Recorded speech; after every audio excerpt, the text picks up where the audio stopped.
joined us today.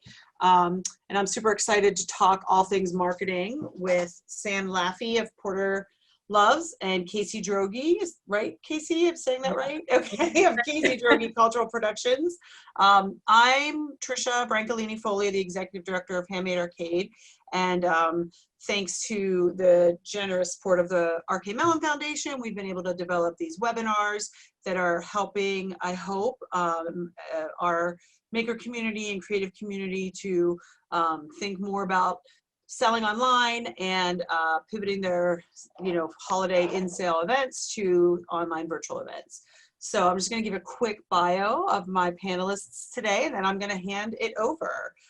Sam Laffey has been drawing, painting, making, building, and helping for as long as she can remember. She graduated from Carnegie Mellon University with a BFA in fine art and a BA in psychology in 2006. And that makes me feel very old. I graduated in 1996 from college. And then she later earned her Master's of Arts Management from the Heinz School in 2007. Sam has worked as the design and new media manager at the Pittsburgh Glass Center for 10 years before taking the full body plunge into self-employment with her partner, Nathan. She's currently serving as the vice president of the board of directors at the Brewhouse Association. And while Sam wears many hats, pursuing lots of different work, she primarily identifies as an artist supporting local artists. And last week she did the photography webinar with Nathan and some other folks, which I highly recommend you check out. It's on the Handmade Arcade website. And our second panelist today is Casey Droege. She is an artist, cultural producer, and entrepreneur.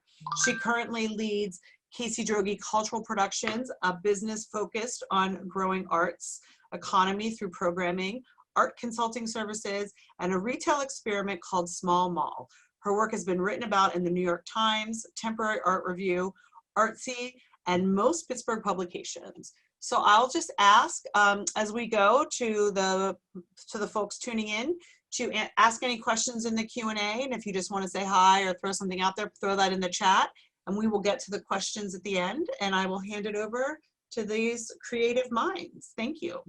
Thanks, Trisha. Thanks, Trisha.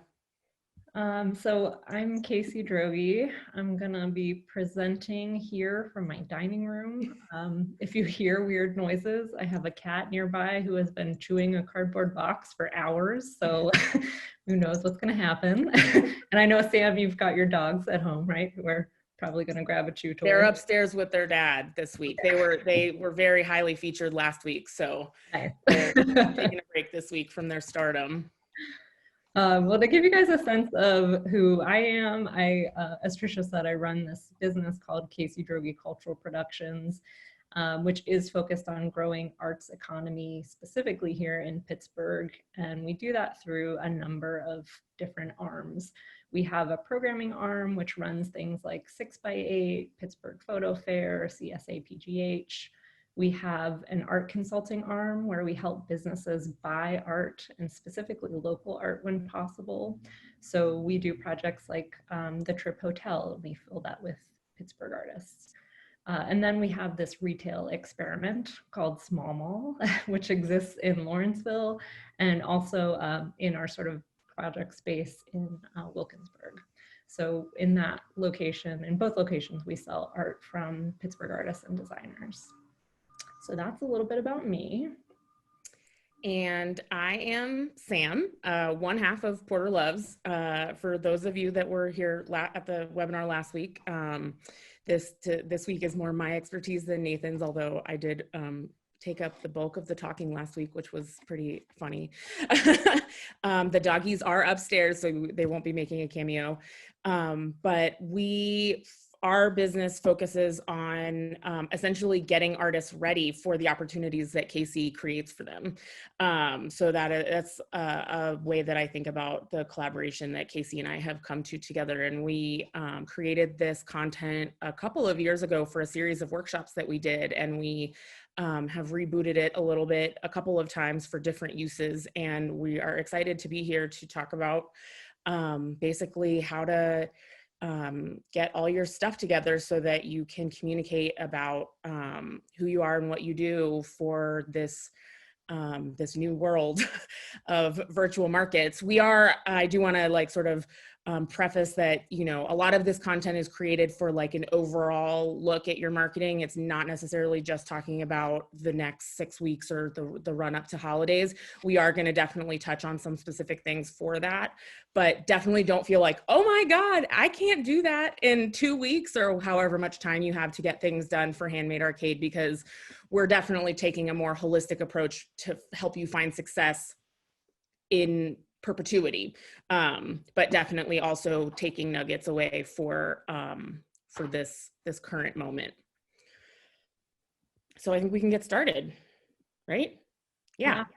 And the first thing that we advise people to do is to just take stock of where you are, identify, like, are you just starting out and have absolutely nothing as far as your marketing or brand voice or reputation, or have you been doing this for 10 years and you want to just spruce things up, or you want to pivot, or identify, you know, what it is that you want to accomplish. And there are Casey, if you can flip to the next slide.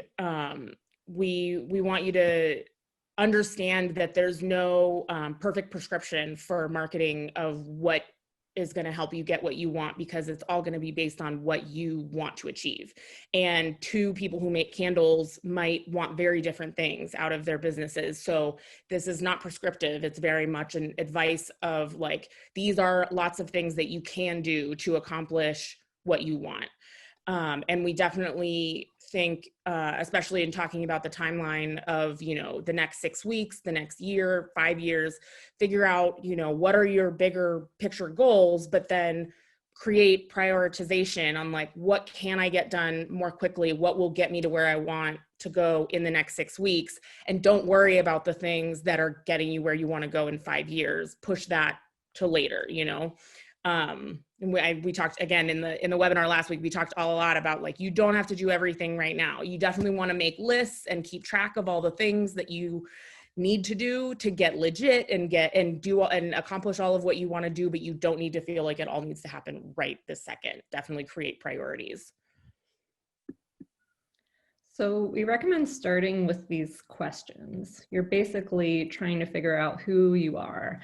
And if you can define yourself really clearly, it helps your patrons or your audience understand who you are. So, you know, what are your values? What's important to you besides your art, besides what you make, because that's an important part of your identity. Are you trying to identify yourself with another group of people stylistically? Who are the audience members or the target market that you're trying to attract? And then what are some keywords that describe your work? And these are really important. We'll talk about it a little bit later, but these are the kinds of things, the keywords that can help you get better SEO with your websites and kind of get grouped in Instagram with hashtags and things like that. So it's nice to kind of figure out what those are. So we're going to start with writing because we think that if you take the steps that we recommend to sort of identify these goals and write down your values and figure out what you want to accomplish and write down these pieces, that all of that will then inform the visual that you create. So we start with this list of things that we are like the writing pieces that we think you should have in your arsenal. Obviously, you don't have to do them all right now, but the idea is that you have them all ready at some point, so that when a great opportunity comes across and says, hey, I need a short bio, I need your artist statement, I need this, you don't have to go, oh my God, this deadline is, you know, yesterday and I don't have anything. You say, oh, I have that ready. I'm ready to go. I've got it together. And opportunities become really exciting instead of really stressful. Yeah.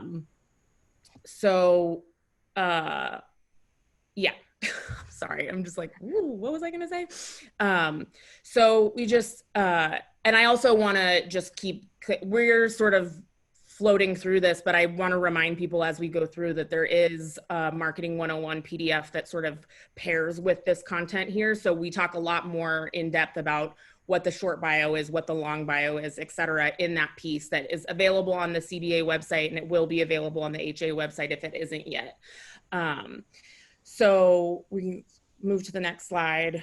The other thing I wanted to go over was that you think about the tone of how you're writing, because first of all, it's absolutely influenced by the goals that you have. If you are primarily seeking to be an e-commerce giant, you have a lot more flexibility to just be like fun and casual and irreverent.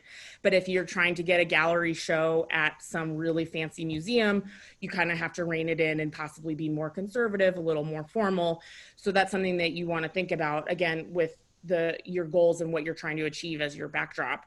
As a general approach, I generally say like more casual tone and word choice is appropriate for social media, email newsletters, and talking about your work in person.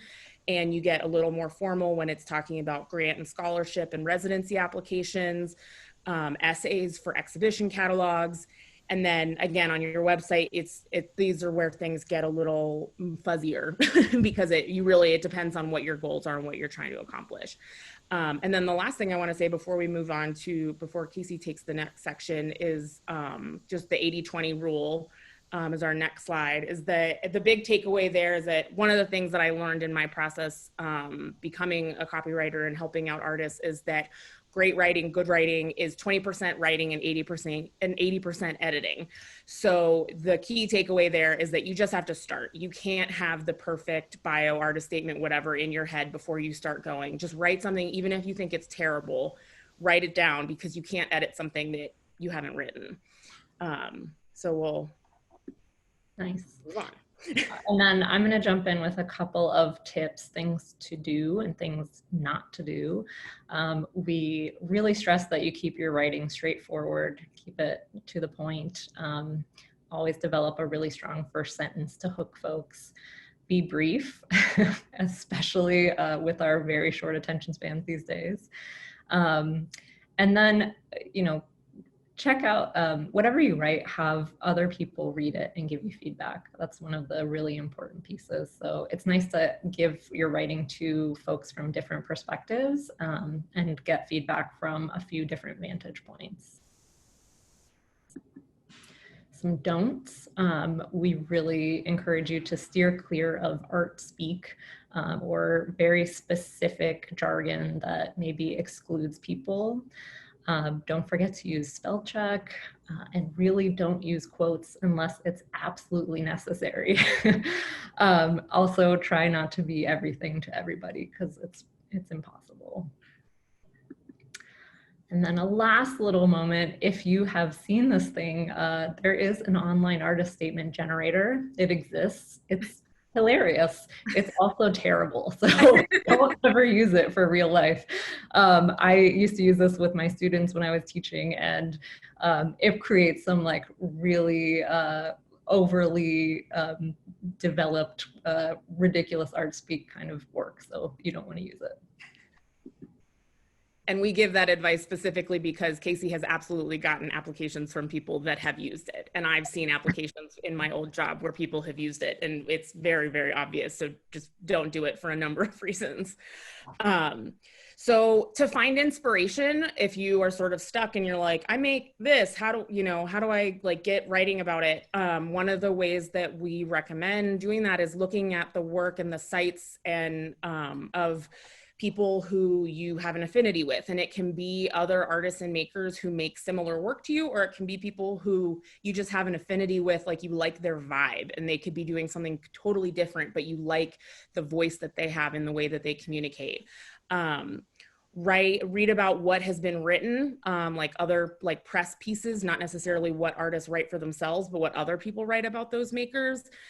Make a list of like nouns, verbs, and adjectives that relate to your work, and also those words that are most commonly overused with your work. And going back to a note that Casey made, we're not going to say don't ever use those overused words, because it is important to the technology algorithm world that we're in to connect to, related content. So you want to use those words really strategically.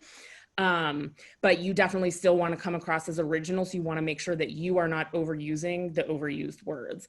And I will say that I am not an SEO expert, and we don't talk about SEO in our ebook, but I know that CBA and Handmade Arcade have an upcoming program about SEO with someone who actually knows what they're talking about. So check out that on their websites, because SEO is its own animal. We don't have that listed yet, but Okay. it is definitely scheduled. I know now. it's happening. It is. I just wanted to let everyone know it's scheduled for November 16th, either 6 or 6:30, Monday, November 16th. So put it in your calendar. I'm waiting for the description from ImageBox, but that is 100% happening. I'm gonna mute. And just before I click over to the next slide, just as a reminder, we do have some great exercises at the back of our Marketing 101 ebook that can be helpful to sort of get the juices flowing in terms of if you're feeling really stuck on writing, or you just need, if you're not feeling stuck, but you just want a new inspiration tool, there's a few exercises back there to check out. So like I said before, those words inform the visual choices that you make. And so the way that you feel about your work, the way that you want to communicate about your work has to then vibe with the visual presentation. Yes, I'm like looking back and forth between my notes and the slide, and I'm just like making sure I'm in the right place before I start like talking about random things. So we definitely recommend keeping things simple, regardless of whether, like, if you are a minimalist or a maximalist, think about not having 18 fonts represent who you are. You want to have a couple, maybe like one nice display font, one body text font. And also keep in mind, this is just like a quick little snippet about the difference between web fonts and desktop fonts. First of all, there's like different rights about how you use them. But like, for example, if you're building your website in a builder like Squarespace, you're limited to the fonts that they have available there. And then you want to design a business card someplace else, you may not have access to that font, or you just may need to use something that's very similar in look. So just keep that in mind, so that when you're picking your fonts, you're not like, you pick your fonts outside of your website builder, then you get to your website builder and you're like locked in, and you're like, oh crap, I can't find the one that I want. So just something to keep in mind when you're making those types of decisions. Choose, again, a limited color palette. You can communicate your totally maximalist, bold pop aesthetic without using 18 colors still, I promise. And you want to have a logo, and we'll talk about that next, about that can be very simple. I think a lot of people think, oh my God, a logo, I have to, like that can be a whole big animal, but it can also be a very simple decision. And again, considering your tone. And then we talked about tone with writing. It comes again into the work, and does it make sense if you have all earth tones in your work to have all of your branding stuff be like bright poppy colors? Maybe it does, but be intentional about that choice that you make. So we've got a little bit of inspiration for you to check out. These are a few websites that we have both used and recommend to folks all the time. Design Seeds is wonderful for helping to sort of suggest color palettes. And Sam, I know you just found this Coolers website, which is your new obsession, right? Yeah, I'm completely obsessed with it. Because it has the option for you to like enter one color that you like, and it will develop palettes that work with that color. But it also has this option where you can like hit the space bar, and it will just create color palettes in front of you as fast as you hit the space bar. So if you're just like, I have no idea what colors I want to use, I need something to just happen in front of me, it's like this really speedy, wonderful inspiration. And as a lover of color, I'm like, ooh, what can I design now? So it's fun. And I'm sure everybody knows Pinterest. I think Pinterest, of course, has a ton of info on it, but what's nice is you can sort of get down a specific rabbit hole, and they'll start to group aesthetically, which is really nice. So if you find something, you can find other examples in the same vein really quickly and easily. BP&O is a branding, packaging, and opinion website. So there's really great examples for creating sets, basically of using your branding into a physical and digital realm. So it's kind of cool. And then Moo, a lot of people use Moo for their business cards, but they actually have great examples of design and inspiration on their website, and utilizing sort of all the different printing techniques that they have.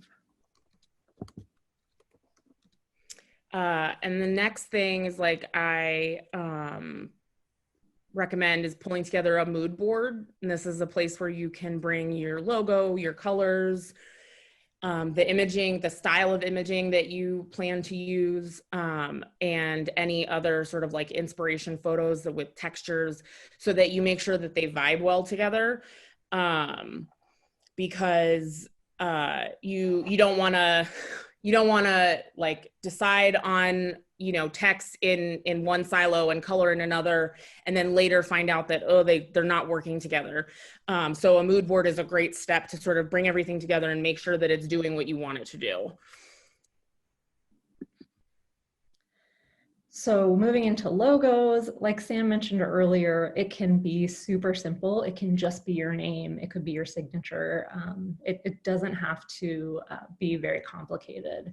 But whatever you choose, you should make sure that you have a really high quality PNG file or JPEG file, preferably both, and that you also have access to a vector file. So in our PDF, we talk a little bit more about file types, but basically vector files would be something that, you know, you might create with Illustrator. They can be scaled infinitely, so they never get pixelated. They're just really helpful. So if you're gonna, you know, move your logo around and use it for different products and things, you can have access to a high quality version of it. So talking about design, there you might be like, oh, I'm not a designer. When it comes to pulling all these elements together, there are some rules about strong design, and you can, if you're a rule breaker, you can break some of these rules, but I strongly recommend that you break maybe one or two only per piece so that your stuff doesn't get too wonky. But again, in the Marketing 101 PDF, we go over in much more detail about each of these rules and have an illustration to sort of show what it means. So just to, like, you can quickly see here, these are the examples for alignment versus proximity. I'm a big fan of the organized alignment, but there's definitely a time and a place for completely disorganized alignment. But again, I always come to a place of just like, you just have to have a reason to do it. Like if you're throwing things off kilter just because, it won't connect and it won't make sense. But if you're making intentional choices, that's when it will work for you.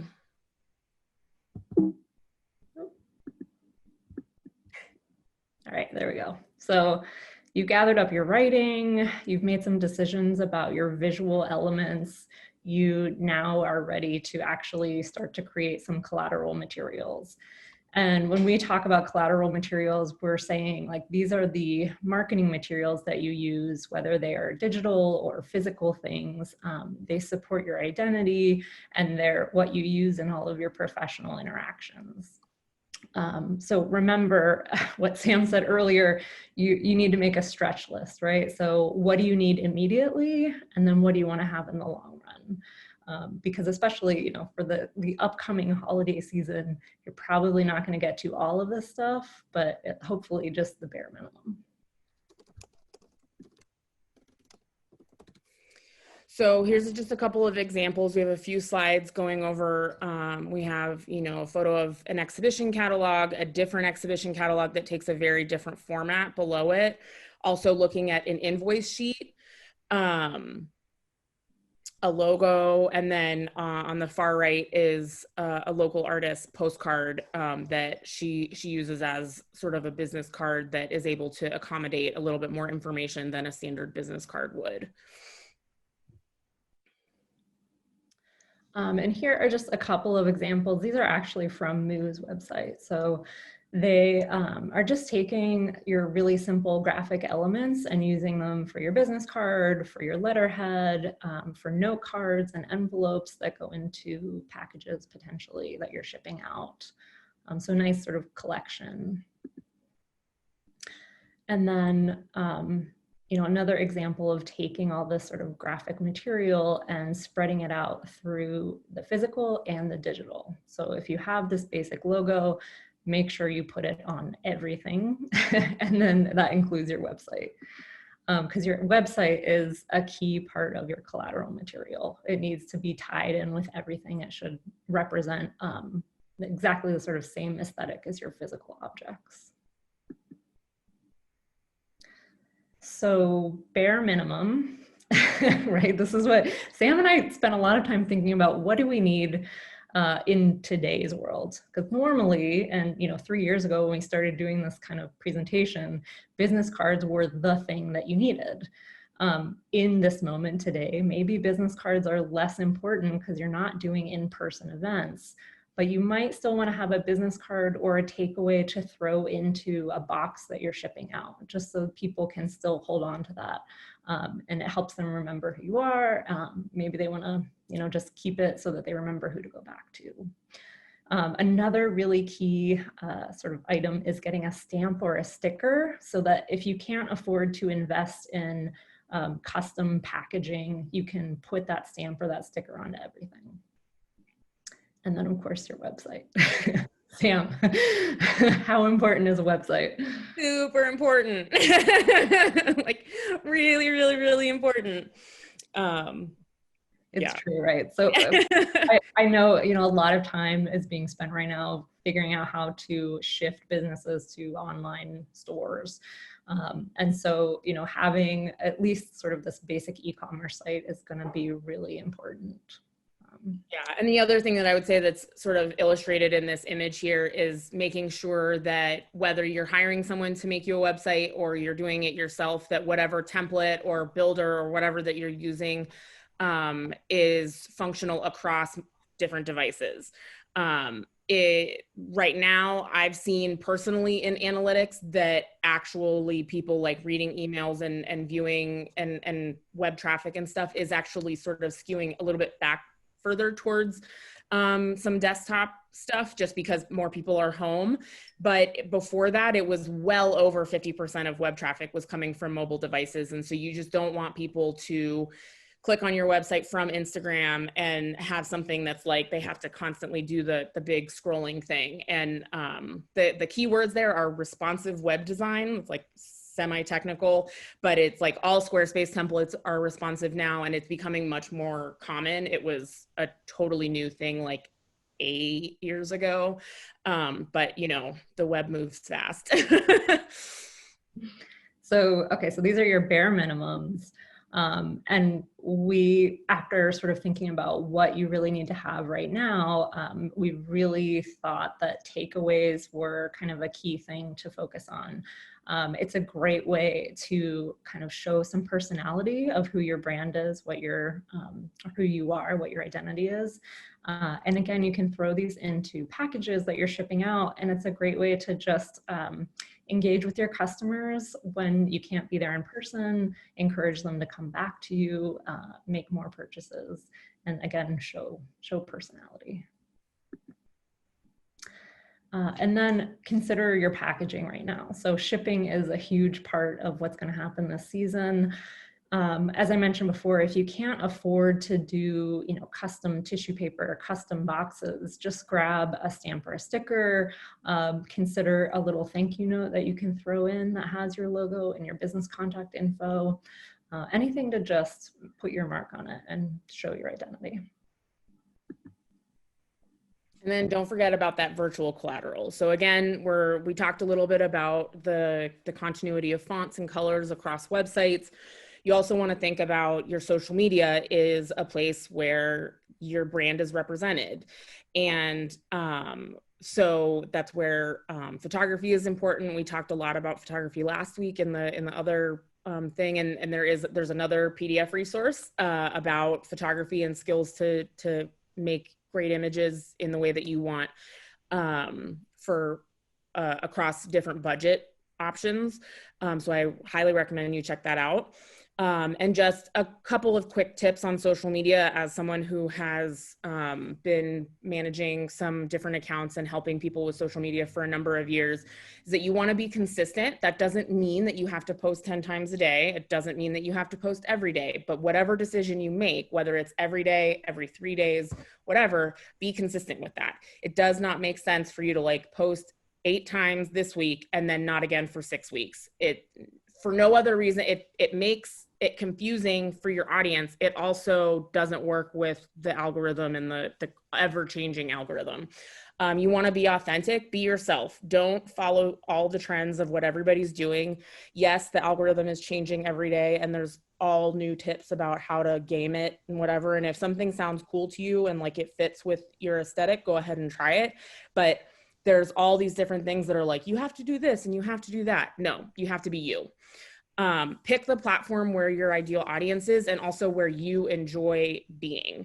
And I'm not necessarily saying you only pick one platform, but I am also definitely saying don't pick every single platform because you'll just burn out. But you definitely, in the same way that when you're doing all of this work around your business, there are things that really light you up and make you happy to do. And then there are things like for me, dealing with anything that has to do with like bookkeeping or taxes or whatever, I'm like, oh God, and I put it off a lot. The same thing happens with social media platforms. I'm like, I really enjoy being on Instagram. I'm kind of like, oh God, about being on Facebook. So I definitely spend more time on Instagram and that's okay. And that goes back to the idea that, and I heard this at a PodCamp like literally a decade ago, but don't dump and run. The idea is that you don't just drop content and then vanish, because the idea is that you're trying to create engagement. And if someone says, oh, hey, how much is this? Or where can I find this? Or how much fun did you have making that? You got to go back and answer that question, and not a year later, like within the week, within the day, preferably. So as you're thinking about that consistency and the schedule that makes sense for you, you have to, don't just factor in the posting, factor in the paying attention and engaging. So I just included a few makers here. Most of them are local, some of them are not, that I think are killing it on Instagram. Again, because I like Instagram, that's the example that I'm giving. But you can just see, like, I didn't include the bio or the logo piece of these accounts. You're just seeing a screenshot of like a cross section of posts. And in each case, you get without them having to be like, you know, that perfect mapped out color thing that some influencers are doing, but you get a strong sense of who these people are and what they're making and what they're about. And that's key. And that's what we're talking about when we're talking about having social media be another piece of your collateral image and voice. So these are some tools and software that we recommend. The super basic end, you know, start with Microsoft Office products. You can do a ton in Word, right? You can come up with some basic things there. We often use Canva in my business. It's a really easy way to produce nice graphics for social media or for print that doesn't require having an Adobe subscription, right? So if you have the skill set and you have the money, you might have a great Adobe subscription and do everything with Photoshop and Illustrator, but Canva is sort of a nice backup. And then GIMP is basically a free Photoshop, which is kind of fun to use. And we've made a list of website builders that that we've interacted with or that clients have interacted with. I know I use Squarespace and Wix both, and they're pretty easy and self-explanatory, and they have great e-commerce options. And the other thing is to jump in and take a class. Again, probably a longer term situation here because we're participating in all this great curriculum that CBA and Handmade Arcade are putting out in these weeks leading up to Handmade Arcade. But these great resources exist. Linda has been around forever and has a huge treasure trove of stuff. The Carnegie Library is continuing to do some educational things, even virtually, as we're in this weird space now. And Creative Live is a resource that I've always enjoyed. It's something where if you get on there when they're actually broadcasting stuff, it's for free, or you can buy a pre-recorded class for anywhere from like $29 to $79, and you have it forever. And they have like anything that you could think of, you know, intro to InDesign, Photoshop, all the software stuff, and also tabletop photography, and just all kinds of great, like intro to your SLR camera, just really a ton of classes and recordings in anything in the creative realm. And something that is really fresh, I actually didn't get to add it in, is Adobe this year shifted their conference to a free online format. So if you are an Adobe user, last week the conference was live. If you had a login, you could get into it for free. And now the content is live on the website, or recorded on the website, and you can check it out. So great tutorials to kind of brush up on those software options. Awesome. And then there's always the option for getting professional help. We, like I said before, that, you know, anything that has to do with bookkeeping and taxes and whatever makes me feel really icky. And so I hire someone to do that for me. And so there are things that you will either struggle with because you don't like them, they don't make you feel good, or they're just hard and you're like, I enjoy this, but it sucks. And just think about, you know, what could you do with that time? You know, could you make more product? Could you just do something more enjoyable, like spending time with your kids or watching a fun show on Netflix, whatever. You have to think about both, you know, productivity and joy and self-care when you're thinking about whether or not it's worth it to hire someone. We also are big fans of bartering, but the key piece with hiring someone professional or working out a trade with someone is just making sure that you have trust in their abilities. Like it says here, to ask for samples of their work. Just because you saw one great photo does not mean that they are a professional photographer or that they know what they're doing in that way. Everyone gets lucky. So you definitely want to see examples of work, you know, across genres, so that you know that they're going to be able to produce what you want. And then also just making sure that you're on the same page as far as timelines, deliverables. A contract doesn't have to be like a super scary legal ease document that nobody understands all the wheretofores and heretofores. It can be as simple as, I agree that I'm doing like this thing and you are doing these things, and it all has to be done by XYZ, and you both sign it. Like, it doesn't have to be superimposing or overwhelming. So we've just thrown a lot of information at you. And the thesis is just keep it organized, keep it simple, keep it authentic. Hopefully that will give you a little bit of, just give you a little bit of relief right now, so it's not too overwhelming. We also have created some sessions that, you know, you can sit through Zoom and chat with Sam and I together for an hour. We're doing these special consulting sessions, and we will give you feedback on your current materials. We can help you think about what to produce or what to focus on in the near future. And if you want to talk more long-term, we're very open to that too. So I think that concludes our presentation. If we want to open it up to questions. I've seen, while we were presenting, I know there were a few questions about whether or not things would be available. And both Trisha and I got to those. So folks know this presentation will be available, the video will be available on the CBA and the Handmade Arcade website, and the Marketing 101 PDF that we have referred to a number of times will be available on both of those sites as well. So, but we're here for the next up to 20 minutes, I guess, to answer questions if you all have them.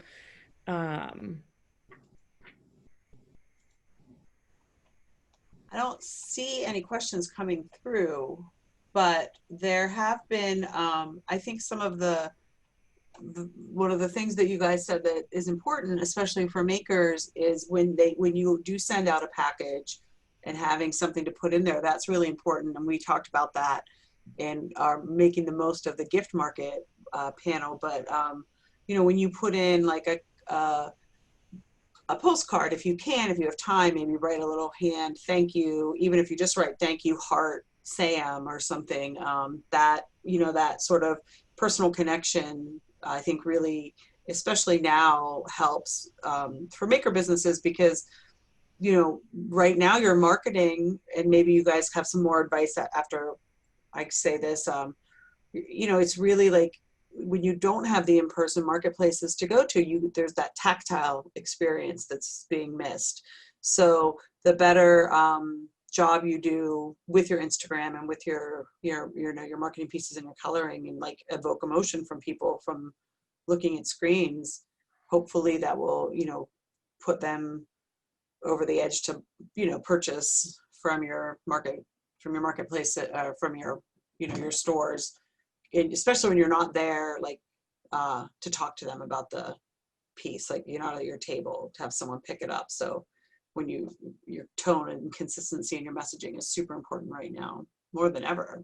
Yeah, I definitely agree that a big reason for where all this advice and content is coming from is making that personal connection to you as a handmade maker, and that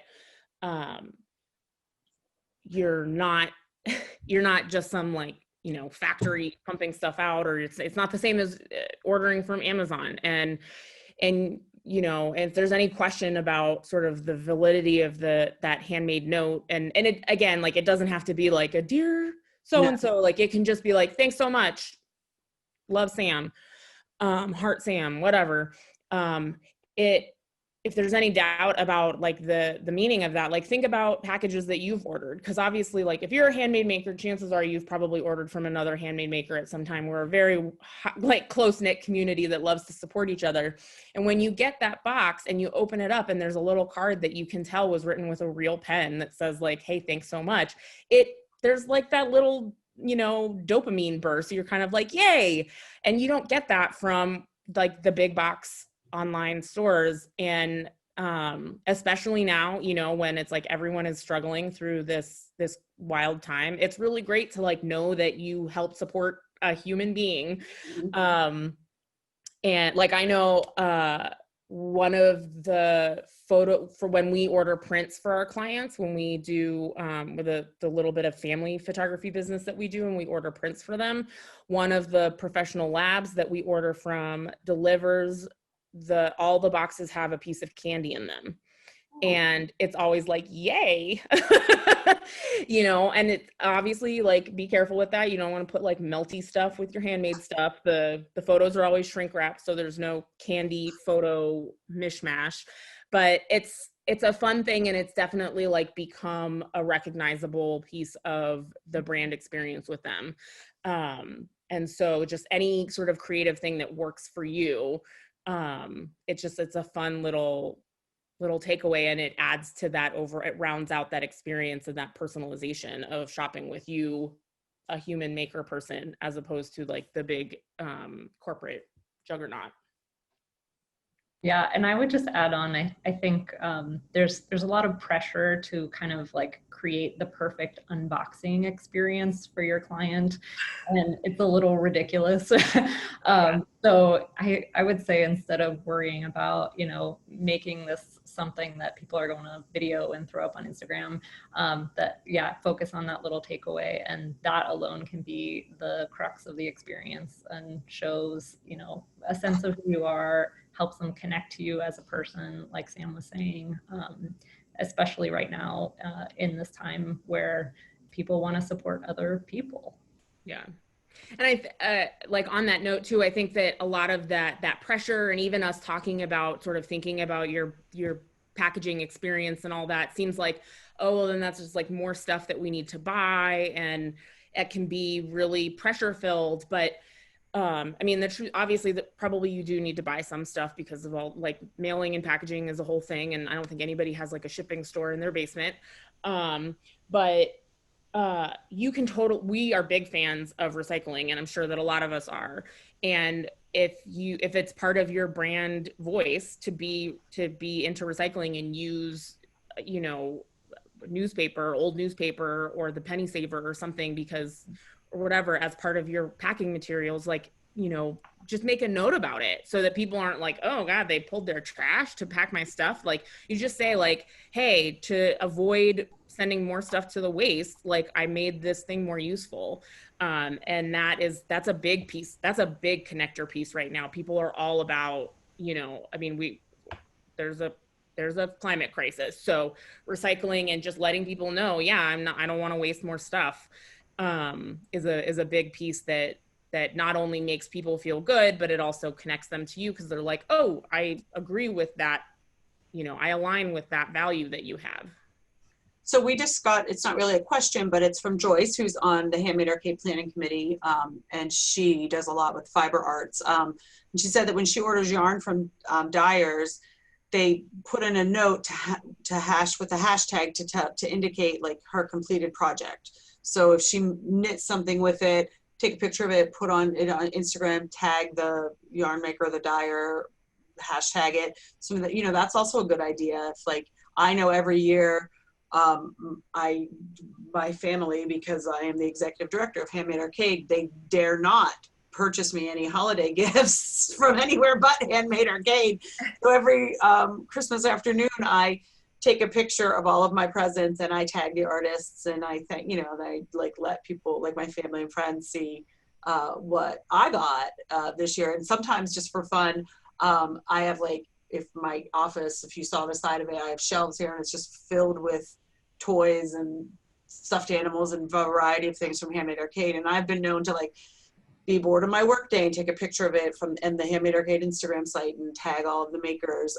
So, and I also wonder if because a lot of people will be purchasing for gifts, if you're shipping and you're shipping directly to the person that they're giving the gift to, that's great. That's another way you can like, maybe for like a $5 upcharge, write a personal note, like, but also if that you're not offering that and you're shipping, like, for example, if I were to order something and I know I'm going to be giving it to my mom, it would be kind of nice to maybe get 2 would it be a good idea or a bad idea or wasteful to like throw in 2 business cards so that if it's a gift, you keep one or give it to someone. I mean, no, but you don't really know what people are ordering for right now.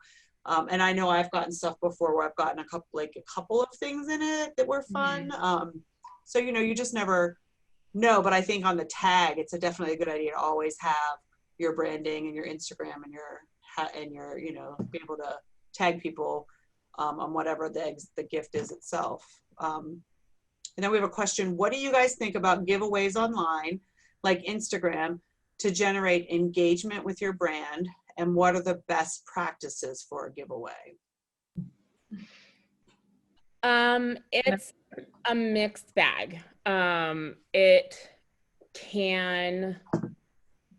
can be really great. If people are really excited, but unfortunately, I think it's most successful for brands and products and things that already have a tremendous amount of engagement. It's not great if you're sort of like not really seeing a ton of engagement on your page and you say, hey, do this thing. People will like and tag friends, and then it kind of dies down. So it really, again, it kind of comes back to goals and like if it makes sense for you, and are you spending a lot of time, energy, money on the giveaway thing? One of the things that I've seen that I am torn between thinking it is annoying and really, really effective. So, and that's honestly kind of like a lot of marketing. So don't say that as a bad thing. Is the giveaway options where groups of makers will get together and sort of pull together a package and say that my cousin who's a maker in California, it does the thing where it's like you tap on her image and you tap whoever's tagged and go to theirs and like follow the instructions on that one and so you enter the giveaway through like 4 or 5 different makers. And that generates a lot of engagement across a group of people. So it's a great collaboration. The thing that I most strongly encourage with that is that those makers have like an alignment of like, they make sense together. She makes jewelry out of raw crystals and stones. And so she connects with other people who are into like crystals and stones and metaphysical things so that it all connects in a way. I have seen some of those group things where it's just like, what? Like jewelry and then roofing services and then, like, like don't Yeah, don't try to like force circular pegs into square holes.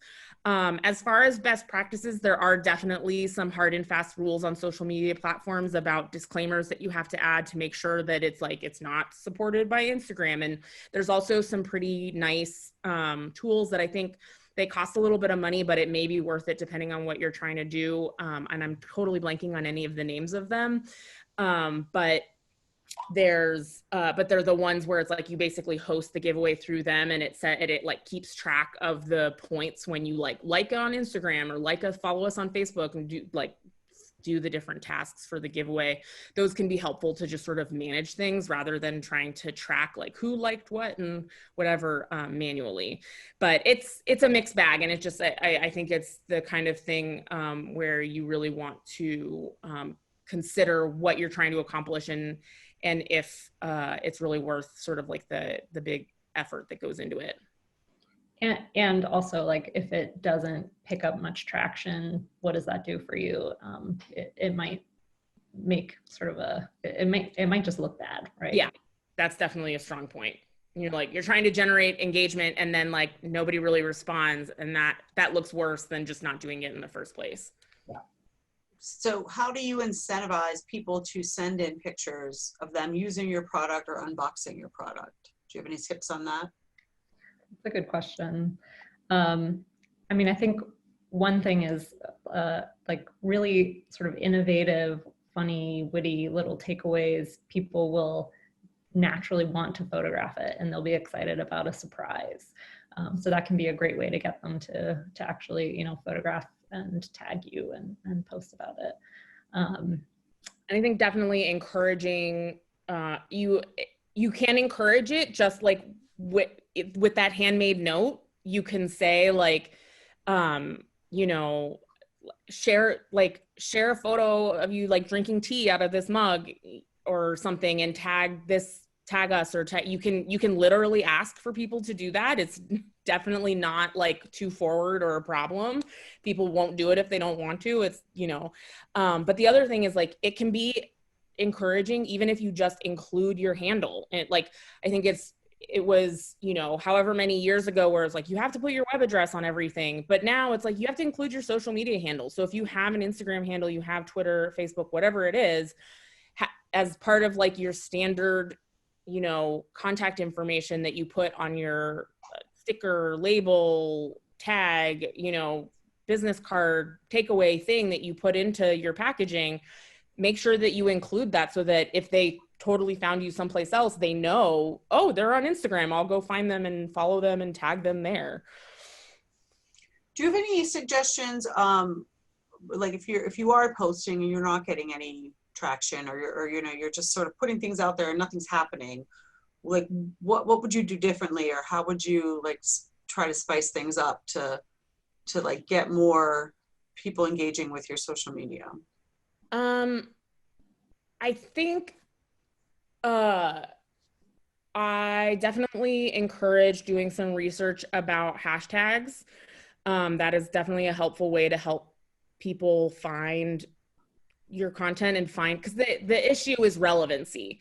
If you're just posting things and the people who are interested in what you're posting aren't finding it, then you're not going to see the engagement that you want. And hashtags are a great way to find things.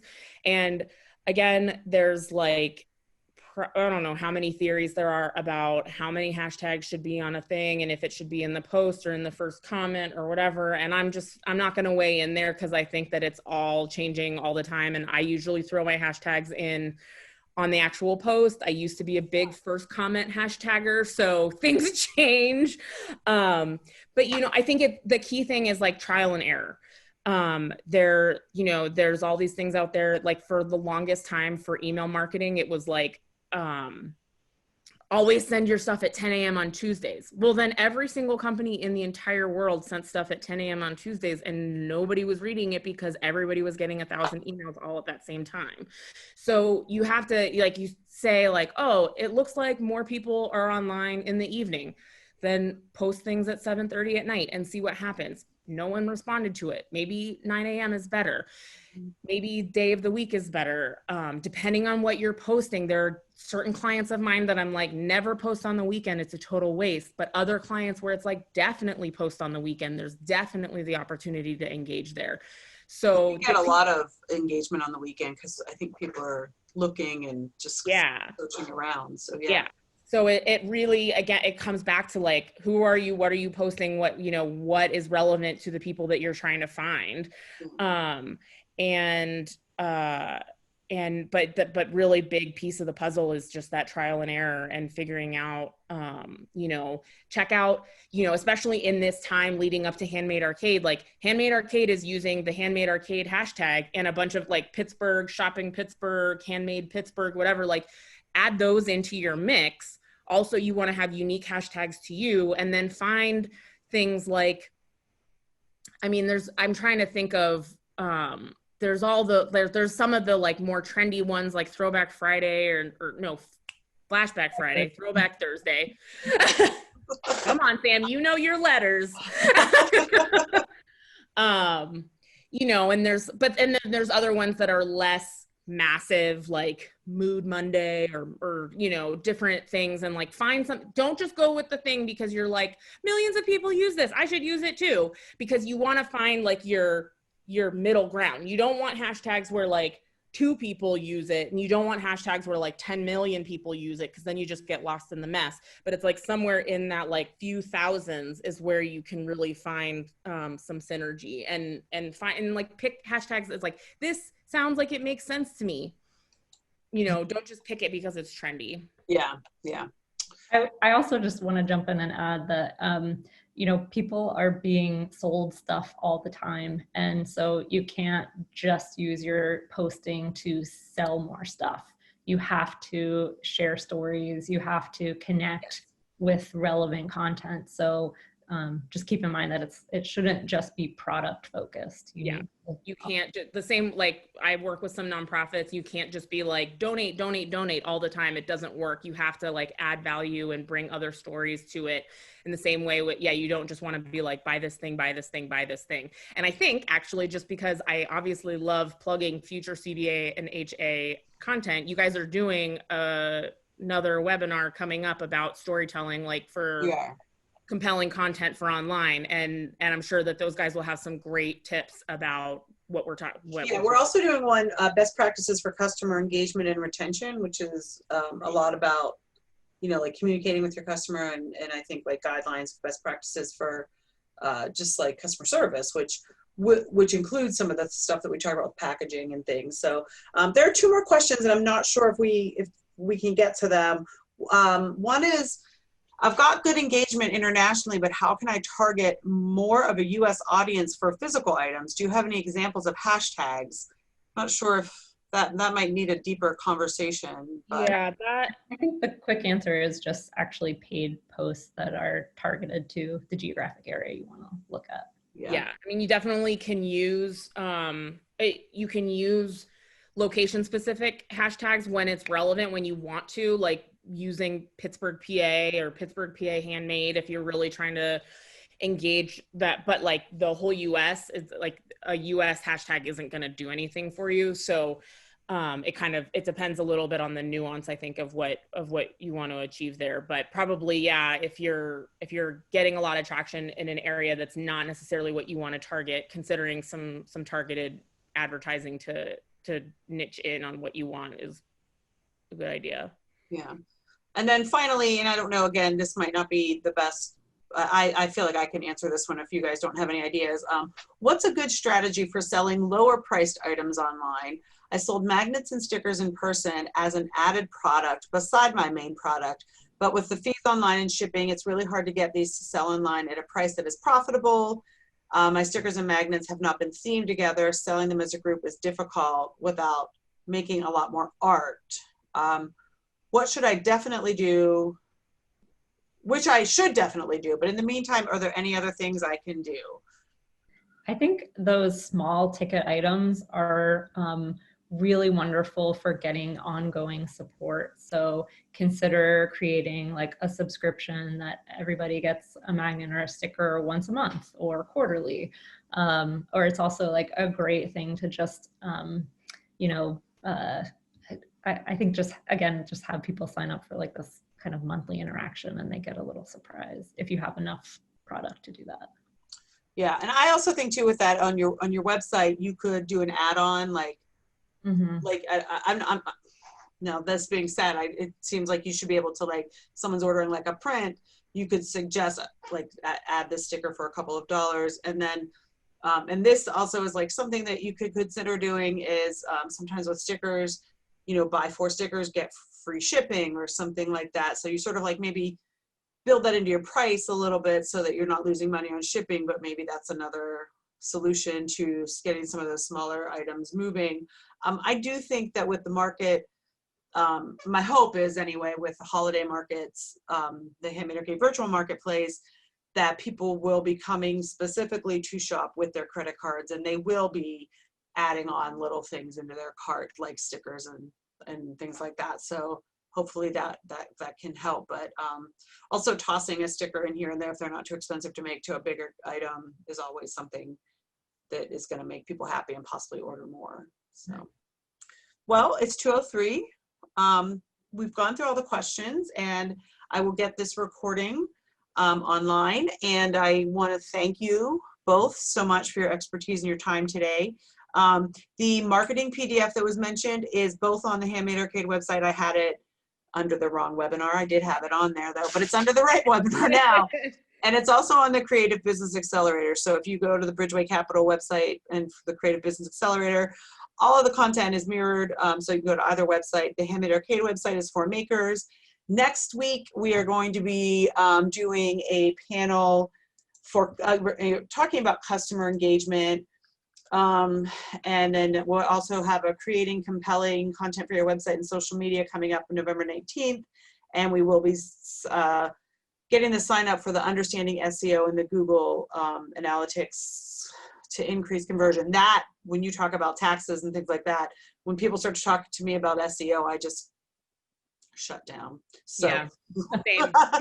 I'm like, I'm a marketing person. It's like, and people always want to ask me about SEO, and I'm like, I don't know. I don't want to know. I don't know. Well, thank you, and I really appreciate your time, and we'll get the recording out there for folks who didn't get to see this, and I hope everybody has a wonderful day despite the dreary weather. So yeah.